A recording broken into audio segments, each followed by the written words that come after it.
Hi, this is Corey Franklin with Remembering the Past, where we talk about people who have died recently who've made a significant contribution to history, society, or culture. Our main subject is going to be the blues tonight, and one of the last remaining bluesmen who died at age 96, David Honeyboy Edwards from Shaw, Mississippi. He moved to Chicago, and he was one of the last people alive who remembered Robert Johnson. Here is Matthew Bannister from the BBC to introduce David Honeyboy Edwards. David Honeyboy Edwards, who's died aged 96, was perhaps the last surviving link with the great blues musicians of America's Mississippi Delta. In a career that lasted for an amazing 80 years, he played with almost every great bluesman, including Muddy Waters, Howlin' Wolf, and Robert Johnson. David Edwards was born in 1915 at Shaw in the Mississippi Delta, where his parents were sharecroppers. His sister nicknamed him Honey, which then became Honeyboy. The earliest surviving recording of David Honeyboy Edwards was made by the influential folklorist Alan Lomax for the Library of Congress archive in 1942.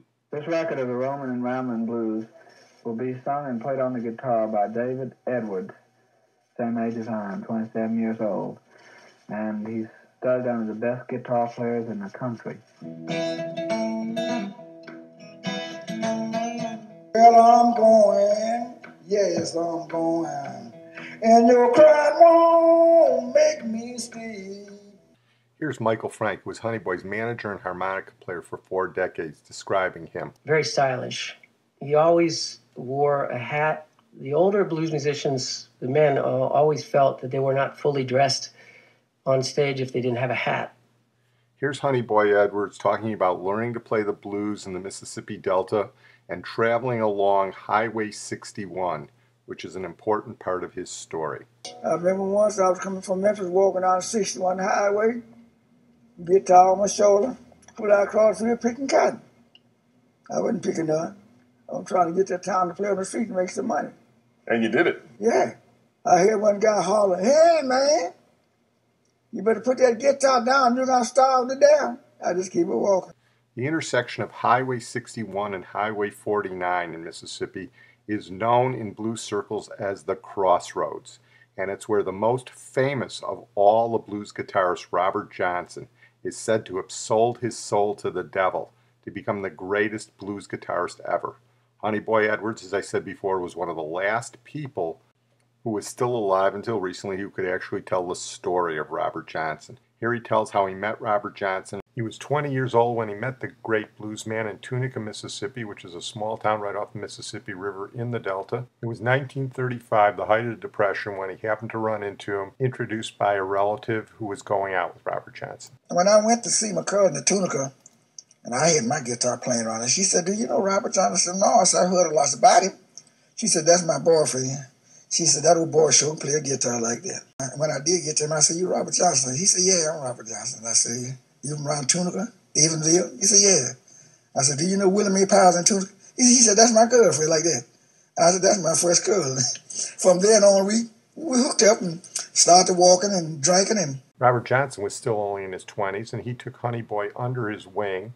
They played in the Deep South. They played on street corners for a dime at a time. They played in the juke joints. The juke owners would get Robert Johnson because he was the best musician around. The juke joints are where they sold alcohol and dance, and it's where Robert Johnson and Honeyboy Edwards perfected their craft. Robert Johnson went down to Jackson, Mississippi, and he hooked up with a record promoter who took him to San Antonio and to Dallas, where he actually made a couple of bootleg recordings. One of his recordings actually sold about 5,000 copies. It was the Terraplane Blues.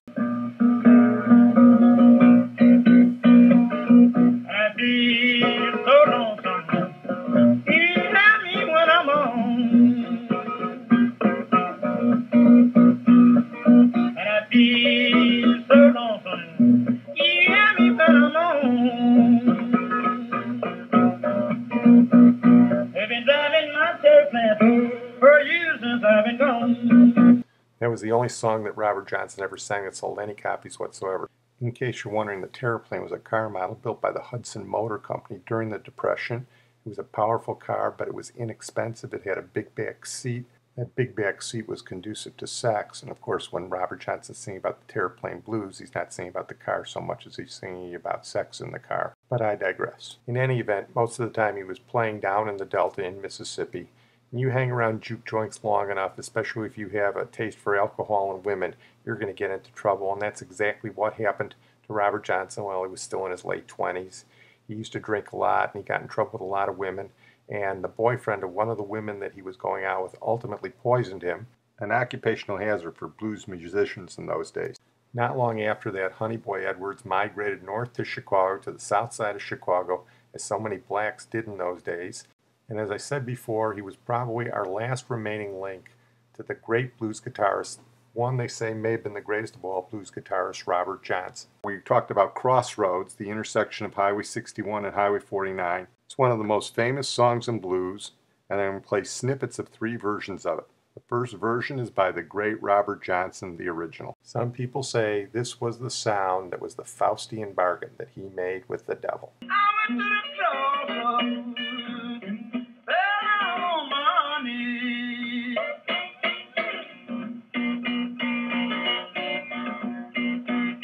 Had the Lord above mercy. The second version is by Honeyboy Edwards himself. And the influence of Robert Johnson is obvious in this version. I was standing at the crossroads, fell down on my knees. I was standing at the crossroads, fell down on my knees. Had the good Lord of mercy, save me every day.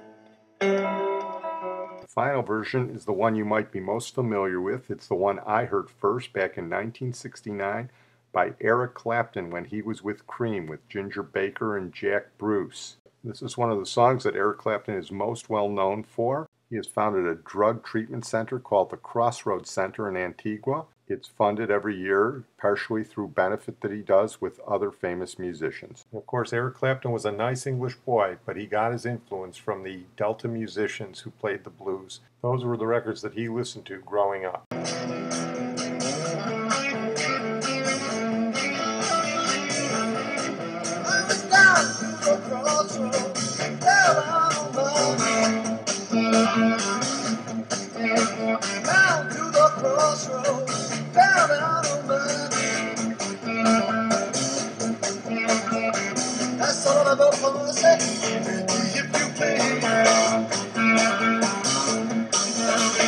Here's the extent of the influence that Robert Johnson had on Eric Clapton. In 2004, Clapton released CDs and DVDs entitled Sessions for Robert Johnson, which featured him covering Robert Johnson's songs using the electric and acoustic guitar. He also co-authored a book, Discovering Robert Johnson, in which he wrote, "The most important blues musician who ever lived was Robert Johnson. He was true absolutely to his own vision, and as deep as I have gotten into the music over the last 30 years, I've never found anything more deeply soulful than Robert Johnson. His music remains the most powerful cry that I think you can find in the human voice. Really, it seemed to echo something I had always felt." Back to Honeyboy Edwards. Here he tells a little bit about what it was like down in the Delta trying to play the blues and make a living. I used to ride freight trains, and police used to be on the train, chasing me up down the track. Sometime on the freight train, I rode on top of the freight. I got arrested in Glendale, Mississippi. They pulled 7 of us off one morning, 7. Give us 60 days penitentiary. Yeah, working in the field.